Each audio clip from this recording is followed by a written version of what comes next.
Thanks for joining us here at 7:30 on a Tuesday morning as we take this live look outside. We're talking about the snowpack in the high country here this morning, which we know has become a big issue over the last few weeks. As we say good morning again, thanks for joining us. I'm Drew Carney. And I'm Corey Rose. Colorado's snowpack is now at historic lows, raising big concerns about water supplies heading into spring and summer. Weather Impact Team meteorologist Jaden Knowles is live at Floyd Hill. And Jaden, this winter sure stands out, but sounds like we've seen something like this before.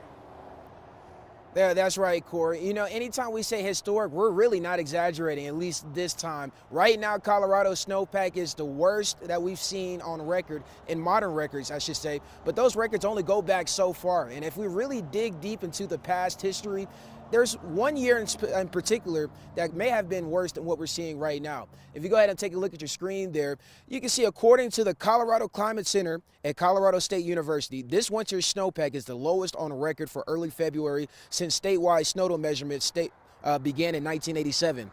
Now that means every winter we can accurately measure this one ranks last. But snow droughts didn't start in the late 80s. Scientists point to the winter of 1981 as a strong comparison. That year still holds the record for the most 60-degree days ever observed during a Colorado winter, which is a clear sign of a persistent warmth. Now, because detailed snowpack monitoring didn't exist statewide at that time, we can't really say exactly how low snowpack dropped in 1981. But researchers say it's entirely possible that the winter saw snowpack conditions as bad or even worse than what we're experiencing right now. Now, what's driving this year's snow drought is a familiar pattern. Very warm temperatures paired with a lack of consistent snowfall, including one of the warmest starts to winter on record.